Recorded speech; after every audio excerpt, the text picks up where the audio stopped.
Kita ke informasi lain, pemirsa. Presiden Prabowo Subianto tiba di Washington DC, Amerika Serikat pada Selasa siang waktu setempat. Dalam kunjungannya, Presiden Prabowo akan bertemu dengan Presiden Amerika Serikat Donald Trump.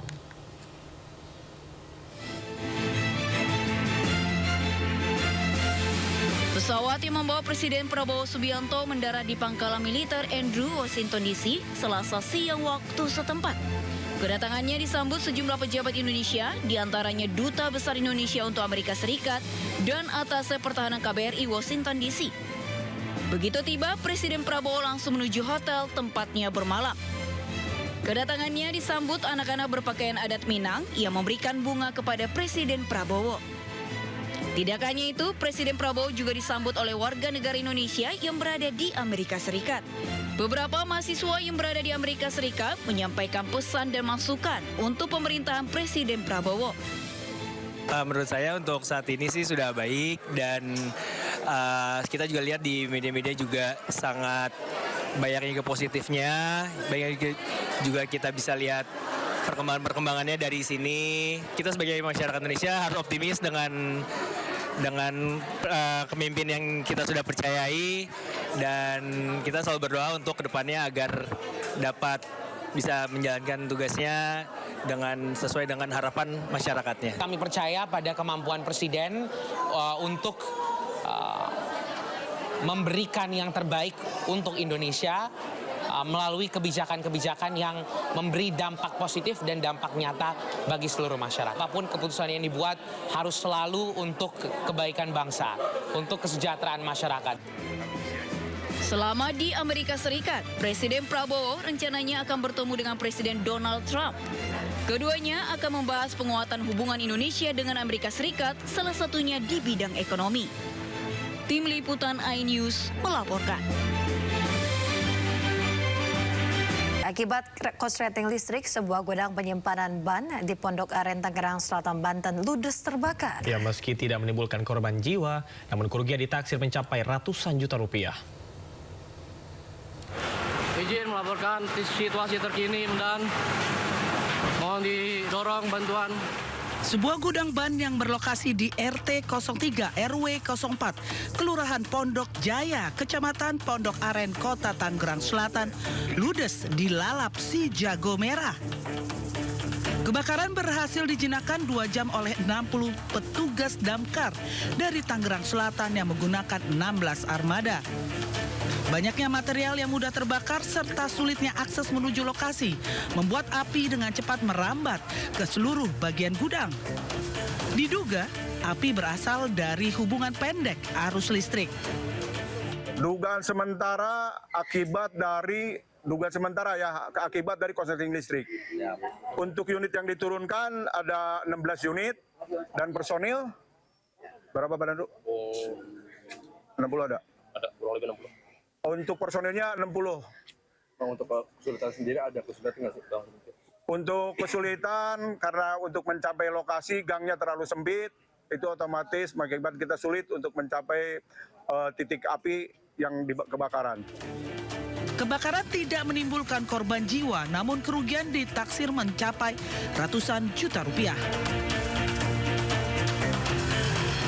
Pemirsa, video viral di media sosial memperlihatkan seorang wanita berteriak minta tolong saat dibawa lari seorang pria mengendarai mobil putih. Ya, polisi kesulitan mengungkap kasus tersebut.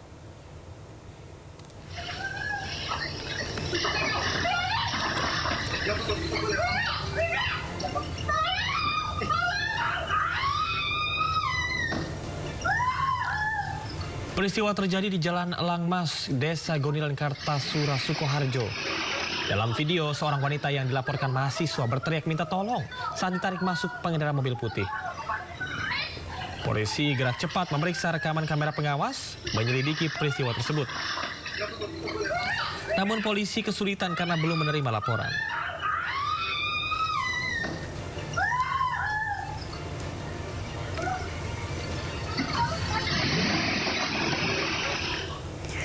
Pemirsa, 3 desa di Kecamatan Badiri, Kabupaten Tapanuli Tengah, Sumatera Utara terisolir. Ya, banjir bandang menghancurkan jembatan penghubung, memaksa warga mengungsi akibat akses putus total.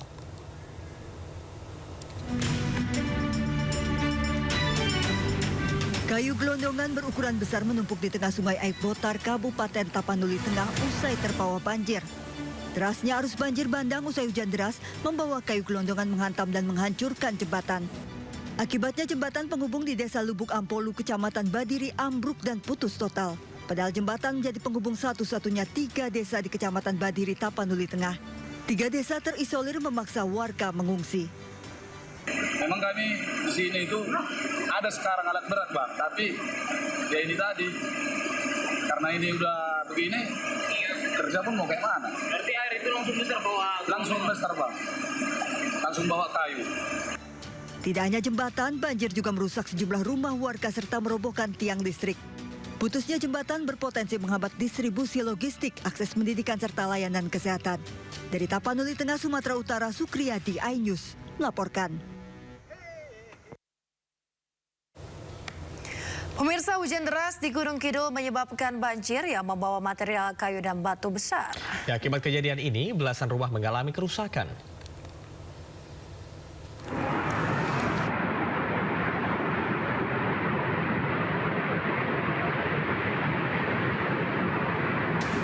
Video amatir merekam detik-detik saat banjir menerjang Dusun Jono di Desa Tancep, Kecamatan Ngawen, Kabupaten Gunung Kidul, Yogyakarta. Hujan deras menerjang kawasan ini hingga banjir membawa material batu dan juga kayu besar.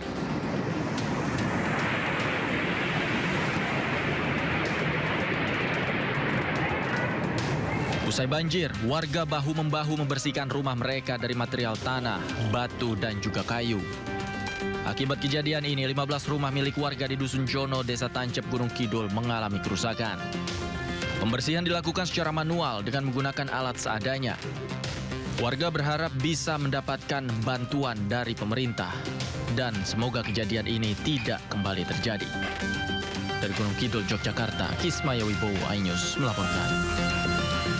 Kita ke informasi ekonomi, pemirsa. Pemerintah siap menandatangani kesepakatan dagang antara Indonesia dan Amerika Serikat. Ya, pemerintah Indonesia dan Amerika telah menyelesaikan seluruh proses negosiasi terkait dengan pengenaan tarif impor terhadap produk Indonesia.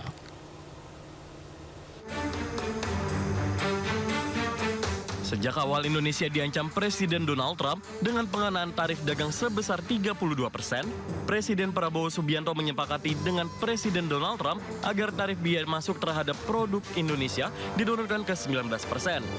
Sebaliknya, sebagian besar produk Amerika Serikat akan dikenai biaya masuk ke Indonesia 0%. Selain tarif turun menjadi 19%, pemerintah Amerika juga mengecualikan tarif bagi sejumlah komoditas unggulan ekspor Indonesia, termasuk minyak kelapa sawit atau crude palm oil, kopi, dan kakao.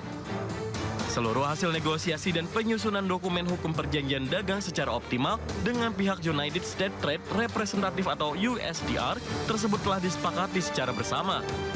Menteri Koordinator Bidang Perekonomian Erlangga Hartarto yang memimpin tim negosiator menyampaikan bahwa kesepakatan tarif resiprokal siap ditandatangani kedua pihak pada 19 Februari 2026. Rencananya akan menghadiri acara di tanggal 19 dan di sekitar tanggal itu juga akan ada rencana penandatanganan ART, Agreement on Reciprocal Tariff. Pemerintah meyakini dalam pertemuan kesepakatan 19 Februari mendatang akan ada kejutan beberapa komoditas yang ekspornya tinggi sekali ke Amerika dan akan menjadi pendorong ekonomi di kuartal 1 tahun 2026. Di sisi lain, dalam pertemuan Indonesia-Amerika Serikat, sedikitnya 20 pengusaha Indonesia yang turut hadir akan bertemu dengan jajaran pengusaha top Amerika Serikat.